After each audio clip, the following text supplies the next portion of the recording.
ಓಂ ಶ್ರೀ ಗುರು ಬಸವಲಿಂಗಾಯ ನಮಃ. ಸರ್ವರಿಗೂ ಭಕ್ತಿಯ ಶರಣು ಶರಣಾರ್ಥಿಗಳು. ತರಂಗಿಣಿ ವೀರ ವಿರಾಗಿಣಿ ಅಕ್ಕ ಮಹಾದೇವಿ ತಾಯಿಯವರ ಜೀವನ ಚರಿತ್ರೆಯನ್ನು ಆಧರಿಸಿದ ಕಾದಂಬರಿ. ಈ ಕಾದಂಬರಿಯ ರಚನಾಕಾರರು ಜಗದ್ಗುರು ಮಾತೆ ಮಹಾದೇವಿ ತಾಯಿಯವರು. ಭಾಗ 3 ಗಮನ. ಇದರಲ್ಲಿ ಅಧ್ಯಾಯ 24 ವಿರಹದುರಿಯಲ್ಲಿ. ಕೌಶಿಕನು ತನ್ನ ಏಕಾಂತ ಭವನಕ್ಕೆ ಹೋಗಿ ಮೆತ್ತನೆಯ ಸುಪ್ಪತ್ತಿಗೆ ಮೇಲೆ ಮೈಚೆಲ್ಲಿ ದಿಂಬಿಗೆ ಶರೀರವನ್ನು ಆನಿಸಿದ. ಪರಿಚಾರಕರು ಬಂಗಾರದ ಹರಿವಾಣಗಳನ್ನು ತಂದು ಎದುರು ಹಿಡಿದಾಗ ಕಿರೀಟವನ್ನು ತೆಗೆದು ಇರಿಸಿದ. ಉಳಿದ ಆಭರಣಗಳನ್ನು ಪರಿಚಾರಕರು ಬಿಚ್ಚಿಟ್ಟರು.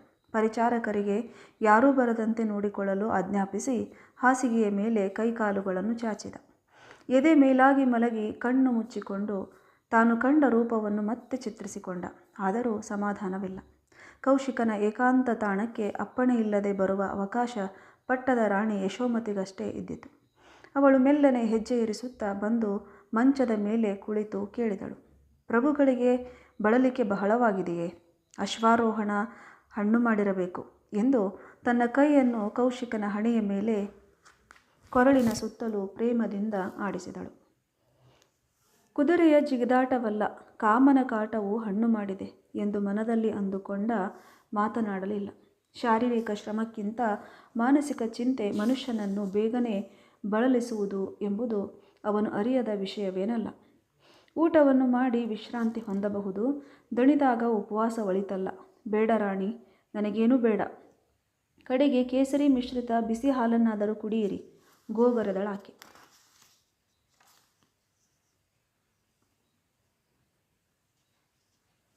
ನಾನೇನೂ ಒಲ್ಲೆ.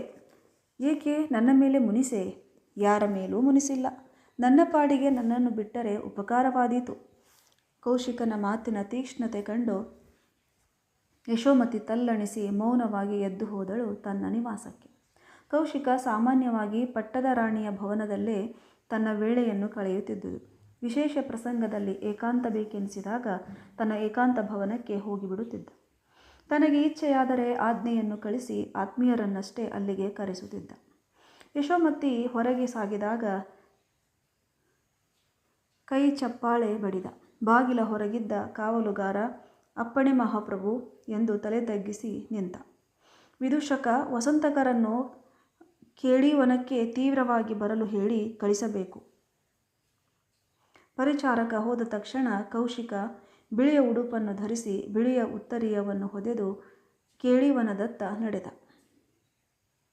ವನದ ಮಧ್ಯದಲ್ಲಿ ಮಾನವ ನಿರ್ಮಿತ ತಿಳಿಗೊಳವಿತ್ತು. ಅದರ ದಂಡೆಗೆ ಮಲ್ಲಿಕಾ ಮಂಟಪವಿತ್ತು. ವಸಂತ ಮಾಸದ ಹುಣ್ಣಿಮೆಯ ದಿನವದು. ಚಂದಿರನು ತುಂಬು ಮೊಗದಿಂದ ಬಿಳಿಯ ಮೋಡಗಳೊಡನೆ ಕಣ್ಣು ಮುಚ್ಚಾಲೆ ಆಡುತ್ತಿದ್ದ. ಕೌಶಿಕನು ಮೆಲ್ಲನೆ ನಡೆದು ಬಂದು ಮಲ್ಲಿಕಾ ಮಂಟಪದಲ್ಲಿ ಕುಳಿತ. ಮಲ್ಲಿಗೆಯ ಕಾಲ ಆರಂಭವಾಗಿ ಕೆಲವು ದಿನಗಳಾಗಿದ್ದವು. ಉನ್ಮಾದ ಪ್ರೇರೇಪಿಸುವ ಪರಿಮಳವು ವಾತಾವರಣವನ್ನು ವ್ಯಾಪಿಸಿತ್ತು. ತಿಳಿಕೊಳದಲ್ಲಿ ಚಂದಿರನ ಬಿಂಬ ಮೂಡಿದ್ದಿತು. ಅದನ್ನೇ ದೃಷ್ಟಿಸುತ್ತಾ ಮಲ್ಲಿಗೆಯ ಹೂವೊಂದನ್ನು ಚಿವುಟಿ ಮೂಗಿನ ಬಳಿ ಹಿಡಿದ. ಆಕೆಯ ಮುಖವು ಹುಣ್ಣಿಮೆಯ ಚಂದಿರನಂತೆ ತುಂಬಿಕೊಂಡಿತ್ತಲ್ಲವೇ? ಓ, ಇಂತಹ ಬೆಳ್ದಿಂಗಳಲ್ಲಿ ಆ ಶ್ವೇತಕನ್ಯೆ ಈ ಮಂಟಪದಲ್ಲಿ ನನ್ನ ಮೈಗೊರಗಿ ಕುಳಿತುಕೊಳ್ಳುವುದು ಎಷ್ಟು ಆಹ್ಲಾದಕರವಲ್ಲವೇ? ಈ ಬೆಳ್ದಿಂಗಳಲ್ಲಿ ಆ ಮುಖವನ್ನು ಸಮೀಪದಲ್ಲಿ ಹಿಡಿದು ಹೊಳೆಯುವ ಕಣ್ಣುಗಳನ್ನು ದಿಟ್ಟಿಸುವುದು ಎಂತಹ ಆಪ್ಯಾಯಮಾನ! ಆಕೆ ಎಂತಹ ಚೆಲುವೆ! ಮಳೆಯಲ್ಲಿ ಮಿಂದ ಭೂದೇವಿಯಂತೆ, ರವಿಕಿರಣ ಚುಂಬನದಿಂದ ಮೈದೆರೆದು ನಿಂತ ತಾವರೆಯಂತೆ, ಅಪೂರ್ವ ಲಾವಣ್ಯವಂತೆ. ನನ್ನ ಅಂತಃಪುರದಲ್ಲಿ ಇಂತಹ ಒಂದು ಅನರ್ಘ್ಯ ರತ್ನವೂ ಇಲ್ಲ. ಯಶೋಮತಿ ತಕ್ಕ ಮಟ್ಟಿಗೆ ಚೆಲುವೆಯಾದರೂ ಆ ಕನ್ಯೆಯ ಕಾಂತಿಯ ಅರ್ಧದಷ್ಟನ್ನೂ ಹೊಂದಿಲ್ಲ. ರಸವಂತಿ, ವೈಜಯಂತಿ, ವಿಲಾಸಿನಿ, ಸುಹಾಸಿನಿ ಇವರೆಲ್ಲ ತಕ್ಕ ಮಟ್ಟಿಗಿದ್ದರೂ ಇವರದ್ದು ಒಂದೊಂದು ಅಂಗಾಂಗಕ್ಕೆ ಸೀಮಿತವಾಗಿದೆ. ಅವಳು ಹಾಗಲ್ಲ. ಯಾವನೋ ಚತುರ ಕಲಾವಿದ ಅಮೃತ ಶಿಲೆಯ ಮೂರ್ತಿಯನ್ನು ಕಟೆದು ಇಟ್ಟಿರಬೇಕು. ಅದಕ್ಕೆ ಜೀವ ಬಂದು ಉಡುತಡಿಗೆ ಇಳಿದಿರಬೇಕು ಎಂದೆನಿಸುತ್ತದೆ. ಇಂತಹ ಬೆಳ್ದಿಂಗಳ ರಾತ್ರಿಯಲ್ಲಿ ಅವಳೊಡನೆ ಏಕಾಂತದಲ್ಲಿ ಮನದಣಿಯ ಮಾತನಾಡಬೇಕು. ಆ ರಾತ್ರಿ ಸರಿದು ಬೆಳಗಾಗಬಾರದು. ಹಾಗೆಯೇ ಇರಬೇಕು. ಕಲ್ಪನೆಯ ಕನಸಿನಲ್ಲಿ ವಿಹರಿಸುತ್ತಿದ್ದ ಕೌಶಿಕ. ಪ್ರಭು, ರಸಿಕ ಚಕ್ರೇಶ್ವರರು ಇದೇನಿದು ಇಂತಹ ಬಿಸಿಲಿನಲ್ಲಿ ಉರಿಗಾಳಿಯ ಧಗೆಯ ನಡುವೆ ಕುಳಿತು ಬಿಟ್ಟಿರುವಿರಿ? ವಸಂತಕ ಬಂದು ಕೇಳಿದಾಗ ಕೌಶಿಕ ಬೆಚ್ಚಿದ. ತನ್ನ ಮನಸ್ಸನ್ನು ಇಷ್ಟೊಂದು ಸೂಕ್ಷ್ಮವಾಗಿ ತಿಳಿದ ವಸಂತಕನ ಬಗ್ಗೆ ಹೆಮ್ಮೆ ಎನಿಸಿತು. ಗೆಳೆಯ, ಯಾಕೋ ಈ ಬದುಕೇ ಬೇಡವೆನಿಸುತ್ತಿದೆ, ಕೌಶಿಕ ನುಡಿದ. ನಿಜ ಪ್ರಭು, ಬಯಸಿದ ವಸ್ತು ಕೈಗೆ ಎಟುಕದಾಗ ನಿರಾಶೆ ಕಾಡುವುದು ಸಹಜವೇ. ಏನನ್ನು ಕುರಿತು ಮಾತನಾಡುತ್ತಿರುವೆ, ಕೌಶಿಕ ಕೇಳಿದ. ಮತ್ತಾವುದನ್ನು? ಅರಸರ ಬಯಕೆಯನ್ನು ಕುರಿತು. ಹಸಿದವನ ಕಣ್ಣಿಗೆ ಹಣ್ಣು ಕಂಡರೆ ಅವನು ಚಟಪಡಿಸದಿರುವನೇ, ಗಹಗಹಿಸಿ ನಕ್ಕ. ಓ, ನೀನಾಗಲೇ ತಿಳಿದೇ ಬಿಟ್ಟೆಯಾ, ಆಶ್ಚರ್ಯದಿಂದ ಕೌಶಿಕ ಕೇಳಿದ. ಆಕಾಶದ ಸೂರ್ಯನಷ್ಟು ಸ್ಪಷ್ಟವಾಗಿರುವುದನ್ನು ತಿಳಿಯಲು ಸಾಹಸ ಮಾಡಬೇಕೆ? ಊರಿನಲ್ಲೆಲ್ಲ ಆ ಬಗ್ಗೆ ಸುಳಿಗಾಳಿ ಎದ್ದಿದೆ. ಅಷ್ಟು ಬೇಗನೆ? ಬೆಕ್ಕು ಕಣ್ಣು ಮುಚ್ಚಿಕೊಂಡು ಹಾಲು ಕುಡಿದರೆ ಜಗತ್ತಿಗದು ಕಾಣದೆ ಪ್ರಭು. ಉಷ್ಟ್ರ ಪಕ್ಷಿಯ ಮೈ ದೊಡ್ಡದು, ಮುಖ ಸಣ್ಣದು. ಶತ್ರುವಿನಿಂದ ರಕ್ಷಣೆ ಹೊಂದಲು ಅದು ಓಡಿ ಹೋಗಿ ಪೊದೆಯಲ್ಲಿ ಮುಖ ಮುಚ್ಚಿಕೊಳ್ಳುವುದಂತೆ. ಶತ್ರುವಿಗೆ ತಾನು ಕಾಣದಾದೆ ಎಂಬ ಸಮಾಧಾನ ಅದಕ್ಕೆ. ಆದರೆ ಅದರ ಮೈಯೆಲ್ಲ ಹೊರಗೇ ಇರುವುದು. ವಸಂತಕ, ಆ ಚಲುವೆ, ಆ ಮುಗ್ಧೆ ಯಾರು?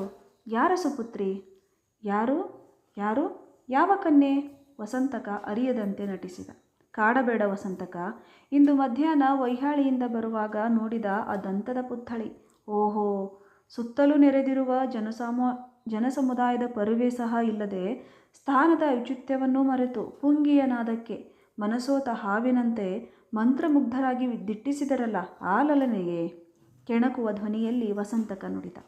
ಇಂತಹ ರಸಿಕತನದ ವಿಷಯಗಳಲ್ಲಿ ಮಾತನಾಡುವ ಸ್ವಾತಂತ್ರ್ಯವಿದ್ದುದು ವಸಂತಕ ಒಬ್ಬನಿಗೆ.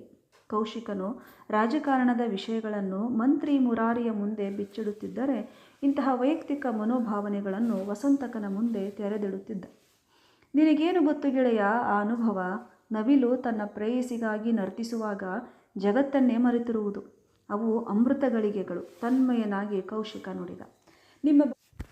ನಿಮ್ಮ ಬದುಕಿನಲ್ಲಿ ಎಷ್ಟು ಬಾರಿಯೋ ಇಂತಹವು. ಒಂದೇ ಹೆಣ್ಣನ್ನು ಕಟ್ಟಿಕೊಂಡು ಒದ್ದಾಡುವುದೇ ನಮಗೆ ಸಾಕಾಗಿದೆ. ಮತ್ತೆ ಮತ್ತೆ ಅಂಥ ಗಳಿಗೆಗಳು ಬೇಡವಪ್ಪ, ಉಸಿರುಗರೆದು ವಸಂತಕ ನುಡಿದ. ವಿಕಟನಿಗೆ ನಕ್ಕು. ಸುತ್ತಾಟ ಸಾಕು, ವ್ಯರ್ಥ ವಿಳಂಬ ಮಾಡದೆ ಮಾತಿಗೆ ಬರೋಣ. ಆ ಲಲನೆ ಯಾರವಳು? ಆಕೆ ಓಂಕಾರ ಶೆಟ್ಟರ ಮಗಳು. ಅಟ್ಟಣಿಗೆ ಏರಿ ಫಲಪುಷ್ಪಾರ್ಪಣೆ ಮಾಡಿದ ಆ ಸಭ್ಯವರ್ತಕರು? ಹೌದು. ನಿಮ್ಮ ಅವತಾರ ಕಂಡು ಮುಂದಿನದನ್ನು ಊಹಿಸಿ ನಾನಾಗಲೇ ಸುದ್ದಿ ಸಂಗ್ರಹ ಮಾಡಿರುವೆ. ಆ ಹರದ ಶ್ರೇಷ್ಠರ ಏಕೈಕ ಪುತ್ರಿ, ಆಕೆಯ ಹೆಸರು ಮಹಾದೇವಿ. ಮಹಾದೇವಿ? ಎಂತಹ ಸುಂದರ ಹೆಸರು! ದೇವಿ ಎಂದೇ ಚುಳುಕಾಗಿ ಕರೆದು ಬಿಡಬಹುದು. ಆ ಎತ್ತರದ ನಿಲುವು, ಬಳುಕುವ ನಡು, ತುಂಬು ನಿತಂಬ, ಆಕರ್ಷಣೀಯ ಬಣ್ಣ, ಕಾಂತಿಯುಕ್ತ ಕಣ್ಣುಗಳು, ಕಟೆದು ಇಟ್ಟಂತಹ ಮೂಗು, ಕೆನ್ನೆಯ ಮೇಲೆ ಕೆಂದಾವರೆಯಂತೆ ಅರಳಿದ ಆ ನಸುಗೆಂಪು, ಮಾಟವಾಗಿ ಕಾಣುವ ವಕ್ಷಸ್ಥಲ, ಕಣ್ಣನ್ನು ಕೋರೈಸುವ ಕೂದಲ ರಾಶಿ. ಓಹ್, ಅಪೂರ್ವ ಸೌಂದರ್ಯ, ಚಲುವಿನ ಕಣಿ, ಮೋಹದ ಗಿಣಿ, ಕೌಶಿಕ ಭಾವುಕನಾಗಿ ನುಡಿದ. ಸಾಕು ಸಾಕು, ಕೈಗೆಟುಕದ ವಸ್ತುವಿನ ಬಗೆಗೆ ಇನ್ನೊಬ್ಬರ ತೋಟದ ಹಣ್ಣಿನ ಬಗ್ಗೆ ಚಿಂತಿಸುವುದು ಸಭ್ಯತೆಯಲ್ಲ, ವಸಂತಕ ನುಡಿದಾಗ ಕೌಶಿಕ ಬೆಚ್ಚಿದ. ಏಕೆ? ಅವಳಿಗಾಗಲೇ ಮದುವೆಯಾಗಿದೆಯೇ? ಹೌದು. ತಾನು ದೇವರನ್ನು ಲಗ್ನವಾಗಿರುವೆನೆಂದು ವಿರಕ್ತಳೆಂದು ಹೇಳಿ ಸಾವ ಕೆಡುವ ಗಂಡರ ಸಂಪರ್ಕವೇ ಬೇಡವೆಂದು ಹೇಳುತ್ತಿದ್ದಾಳಂತೆ. ಕೌಶಿಕ ಗಹಗಹಿಸಿ ನಕ್ಕ. ಗೆಳೆಯನ ಹೆಗಲ ಮೇಲೆ ಕೈ ಹಾಕಿ ನುಡಿದ. ವಸಂತಕ, ಈ ವಿಚಾರದಲ್ಲಿ ನೀನು ಇಷ್ಟು ಅಜ್ಞಾನಿ, ಅನನುಭವಿ ಎಂದು ತಿಳಿದಿರಲಿಲ್ಲವಯ್ಯ. ಬಹುಶಃ ಆಕೆಯ ಚೆಲುವು ಸ್ಥಾನಮಾನಕ್ಕೆ ತಕ್ಕ ಪುರುಷ ಸಿಗದಿದ್ದುದಕ್ಕೆ ಹಾಗೆ ವೈರಾಗ್ಯ ಧರಿಸಿರಬೇಕು. ಆದರೆ ನನ್ನಂತಹ ಆದರ್ಶ ಪುರುಷನನ್ನು, ಮಹಾರಾಣಿಯ ಪದವಿಯನ್ನು ಬೇಡವೆನ್ನುವಷ್ಟು ಮೂರ್ಖಳೆ ಅವಳು? ಸಾಧ್ಯವಿಲ್ಲ. ಬಗೆ ಬಗೆಯ ದಿವ್ಯಾಭರಣಗಳನ್ನು, ಜರಿಯ ಪೀತಾಂಬರಗಳನ್ನು ಕಂಡ ತಕ್ಷಣವೇ ಅವಳು ಕರಗಿಬಿಡುವಳು ಗೆಳೆಯ. ಅಂತಹ ಸಾಮಾನ್ಯ ಭೋಗಜೀವಿಯಂತೆ ಕಾಣಳು. ಅರಿವು, ಆದರ್ಶಗಳ ಪ್ರೌಢ ಕಳೆಯನ್ನು ಗಮನಿಸಲಿಲ್ಲವೇ ರಾಜ? ನಿರಾಭರಣಯುಕ್ತಳಾಗಿದ್ದರೂ ಅದು ಬಡತನದ, ಅಭಾವದ ಆಚರಣೆಯಲ್ಲ ಎಂಬುದನ್ನು ಅರಿಯಲಿಲ್ಲವೇ? ಹಳ್ಳಿಯ ಅನಾಗರಿಕಳನ್ನು ತಂದು ಜರದ ಪೀತಾಂಬರ ಉಡಿಸಿದರೂ ಅವಳ ನಡಿಗೆ, ಮಾತಿನಲ್ಲಿ ಅವಳಾರೆಂದು ತಿಳಿಯುವುದು. ಆದರೆ ಈಕೆ ಕೇವಲ ಬಿಳಿಯ ಸೀರೆಯನ್ನುಟ್ಟಿದ್ದರೂ ಸುಸಂಸ್ಕೃತಳೆಂಬುದನ್ನು ಪ್ರತಿಯೊಂದು ರೀತಿ ನೀತಿಯಲ್ಲಿ ಪ್ರದರ್ಶಿಸುತ್ತಿದ್ದಳು. ಎಂತಹ ಆದರ್ಶದ ಹೆಣ್ಣಾದರೇನು ಬಿಡು ವಸಂತಕ. ಅಧಿಕಾರ, ಆಭರಣಕ್ಕೆ ಸೋಲದ ಹೆಣ್ಣುಗಳಿಲ್ಲ. ಇನ್ನೂ ಒಂದು ಸಮಸ್ಯೆ ಇದೆ ಪ್ರಭು. ಅವರು ಬಸವಣ್ಣನವರ ನೂತನ ಧರ್ಮದ ನಿಷ್ಠಾವಂತ ಅನುಯಾಯಿಗಳು. ಪರಧರ್ಮೀಯರನ್ನು ಒಪ್ಪಲಾರರು. ವಸಂತಕ, ಸ್ನೇಹ, ರಾಜಕೀಯ, ಬೇಟ, ಕೂಟಕ್ಕೆ ಜಾತಿ ಧರ್ಮಗಳು ಅಡ್ಡಬರವು. ಹಾಲು, ಮೊಸರು, ಬೆಣ್ಣೆಗಳನ್ನು ಎಲ್ಲ ಜಾತಿಯವರಿಂದಲೂ ಕೊಳ್ಳುವುದಿಲ್ಲವೇ? ಹಾಗೆಯೇ ಮೇಲಿನವುಗಳಲ್ಲಿ ತಾರತಮ್ಯವಿರದು. ರಾಜನ ಕೈ ಹಿಡಿಯುವುದನ್ನು ಆಕೆ ನಿರಾಕರಿಸಲಾರಳೆಂದೇ ನನ್ನ ದೃಢ ನಂಬಿಕೆ. ಕೌಶಿಕ ವಸಂತಕನ ಕೈ ಹಿಡಿದು ಮೃದುವಾದ ದೀನ ಧ್ವನಿಯಲ್ಲಿ ನುಡಿದ. ಗೆಳೆಯ, ಅವಶ್ಯಕತೆ ಒದಗಿದಾಗ ಅನುವಾಗುವವನೇ ನಿಜ ಸ್ನೇಹಿತನಲ್ಲವೇ? ನಾನು ಎಷ್ಟೋ ಲಲನೆಯರನ್ನು ನೋಡಿರುವೆ, ಬಯಸಿರುವೆ, ಒಡನಾಡಿರುವೆ, ಅಂಗಸುಖವನ್ನು ಉಂಡಿರುವೆ. ಆದರೆ ಇದು ಜಾತಿ ಮುತ್ತು. ಇದನ್ನು ಧರಿಸದೆ ನನಗೆ ಸಮಾಧಾನ, ಸಂತೃಪ್ತಿ ಇಲ್ಲ. ಅನೇಕರನ್ನು ಕಣ್ಣಿನಿಂದ ಬಯಸಿದ್ದೆ, ಶರೀರದಿಂದ ಬಯಸಿದ್ದೆ, ಆದರೆ ಹೃದಯದಿಂದಲೂ ಬಯಸಿರುವುದು ಇವಳನ್ನಷ್ಟೇ. ಎಂತಹ ಸುಂದರ ಕೊಳವಾದರೇನು? ಬರೀ ಹೊನ್ನಾವರಿಕೆ ಇದ್ದು ಕಮಲವಿಲ್ಲದಿದ್ದರೆ? ಶುಭ್ರ ನೀಲಾಗಸವಿದ್ದರೇನು? ಬರೀ ನಕ್ಷತ್ರಗಳಿದ್ದು ಚಂದ್ರಮನಿಲ್ಲದಿದ್ದರೆ? ಎಂತಹ ದಟ್ಟಾರಣ್ಯವಾದರೇನು? ಶ್ರೀಗಂಧದ ಗಿಡವಿಲ್ಲದಿದ್ದರೆ? ಅವಳು ನನ್ನ ಹೃದಯ ಸರಸಿಯ ಕಮಲವಾಗಬಲ್ಲಳು, ನನ್ನ ಅರಮನೆಯ ಆಗಸದ ಚಂದ್ರಮನಾಗಬಲ್ಲಳು, ನನ್ನ ಬದುಕಿನ ಅರಣ್ಯದ ಶ್ರೀಗಂಧದ ಗಿಡವಾಗಬಲ್ಲಳು. ವಸಂತಕ, ನಾನು ರಾಜನಾಗಿ ನಿನ್ನನ್ನು ಬೇಡುತ್ತಿಲ್ಲ, ವಿರಹಿಯಾಗಿ ನೊಂದ ಪ್ರಣಯಿಯಾಗಿ ಬೇಡುತ್ತಿರುವೆ. ನನಗಾಗಿ, ನನ್ನ ಬದುಕಿನ ಉಳಿವಿಕೆಗಾಗಿ ಅವಳನ್ನು ತಂದುಕೊಡಲಾರೆಯಾ? ಇಲ್ಲವಾದರೆ ಈ ಬದುಕಿಗೆ ಅರ್ಥವೇ ಇಲ್ಲ, ಶೂನ್ಯ ಧ್ವನಿಯಲ್ಲಿ ಹೇಳಿದ. ಯಶಸ್ಸು ಸಾಧಿಸಿದರೆ ನನಗೆ ಬಹುಮಾನ, ಹುಬ್ಬೇರಿಸಿ ಕೇಳಿದ ವಸಂತಕ. ನಿನಗೆ ನೀನು ಬಯಸಿದ್ದನ್ನು ಕೊಡುವೆ, ಬೇಕಾದರೆ ಈ ರಾಜ್ಯದ ಅಧಿಕಾರವನ್ನೇ ಕೊಡುವೆ. ನಾನು ಅವಳೊಡನೆ ಎಲ್ಲಿಗಾದರೂ ಕಾಡಿಗೆ ಹೋಗಿ ಗುಡಿಸಲನ್ನು ಹಾಕಿಕೊಂಡು ನೆಮ್ಮದಿಯಾಗಿ ಇದ್ದು ಬಿಡುವೆ. ನನಗೇನೂ ಬೇಡ, ಅವಳಷ್ಟೇ ಬೇಕು, ಅವಳು ಬೇಕು, ಅವಳು ಬೇಕೇ ಬೇಕು, ನಿರ್ಧಾರದ ಧ್ವನಿಯಲ್ಲಿ ಹೇಳಿದ. ರಾಜ ಕಿರೀಟವು ನೋಡಲಷ್ಟೇ ಚಂದ, ಧರಿಸಿದರೆ ಮುಳ್ಳಿನ ಕಿರೀಟ. ಆ ಸೌಖ್ಯ ಎಂದೂ ಬೇಡವಪ್ಪ. ಈಗ ನಾನು ನೆಮ್ಮದಿಯಾಗಿರುವೆ, ವಸಂತಕ ನುಡಿದ. ನಿನಗೇನು ಬೇಕು ಹಾಗಾದರೆ? 1 ವಾರದವರೆಗೆ ವಿಶೇಷ ಸುಗ್ರಾಸ ಭೋಜನ, ನಾಲಿಗೆ ಚಪ್ಪರಿಸಿಕೊಳ್ಳುತ್ತಾ ಹೇಳಿದ. ಥೂ, ನಿನ್ನ ಅಂದಣವೇರಿದ ನಾಯಿಯಂತೆ ನಿನ್ನ ಬುದ್ಧಿ ಎಲ್ಲಿ ಹೋಗಬೇಕು? ಹೊಟ್ಟೆಯದೇ ಚಿಂತೆ ನಿನಗೆ, ಕೌಶಿಕ ಛೇಡಿಸಿದ. ಅದೇ ಸಾಕಪ್ಪ, ನಿಮ್ಮಂತೆ ಬರೀ ಮದುವೆಯ ಚಿಂತೆಯಾದರೆ ನಾವು ಬದುಕೇವೆಯೇ? ಇಂತಹ ಚಿಂತೆಯಿಂದ ಬೇರೆಯವರಿಗೆ ಕೆಡುಕಿಲ್ಲ, ನಿಮ್ಮಂತಹ ಚಿಂತೆಯಿಂದ ಹಲವಾರು ಜನಕ್ಕೆ ಕಷ್ಟ. ಅದು ಕಷ್ಟವಲ್ಲ ವಸಂತಕ, ವರ. ರಾಜನ ದೃಷ್ಟಿ ತಮ್ಮ ಮೇಲೆ ಬಿದ್ದರೆ ಯಾರು ಸಂತೋಷಿಸರು? ನೀನು ನಡೆ, ಬೆಳಗ್ಗೆ ಸಂದರ್ಶನಕ್ಕೆ ಹೋಗಲು ಯೋಜನೆ ಸಿದ್ಧಪಡಿಸು. ಏನೇ ಆಗಲಿ, ಸಾತ್ವಿಕರನ್ನು ಕೆಣಕುವುದು ಸುಲಭದ ಮಾತಲ್ಲ. ಹುಲಿಯ ಮೀಸೆಯ ಹಿಡಿದು ಉಯ್ಯಾಲೆ ಆಡಿದಂತೆ. ಆ ಭೀತಿ ಬೇಡ. ನಾನಿರುವಾಗ ನಿನಗೇತರ ಭಯ? ರಾಜದಂಡ ಸಾಧಿಸದ್ದು ಯಾವುದು? ಗಹಗೈಸಿ ನಕ್ಕ ಕೌಶಿಕ. ನೀವಿನ್ನು ವಿಶ್ರಮಿಸಲು ನಡೆಯಿರಿ, ನಿಶ್ಚಿಂತೆಯಿಂದಿರಿ, ನಾನು ನಿಷ್ಠೆಯ ಪ್ರಯತ್ನ ಮಾಡುವೆ. ವಸಂತಕ ಆಶ್ವಾಸನೆ ನೀಡಿದಾಗ ಕೌಶಿಕ ಹಗುರವಾಗಿ ನಕ್ಕು ಮೇಲೆದ್ದು ತನ್ನ ಭವನಕ್ಕೆ ನಡೆದನು. ಇದು ಆಗಿತ್ತು ಸ್ನೇಹಿತರೆ, ಅಧ್ಯಾಯ 24 ಇಲ್ಲಿಗೆ ಮುಕ್ತಾಯವಾಗುತ್ತೆ. ಮುಂದಿನ ಅಧ್ಯಾಯವನ್ನು ನಾಳಿನ ದಿನ ನೋಡೋಣ. ಎಲ್ಲರಿಗೂ ಶರಣು ಶರಣಾರ್ಥಿ.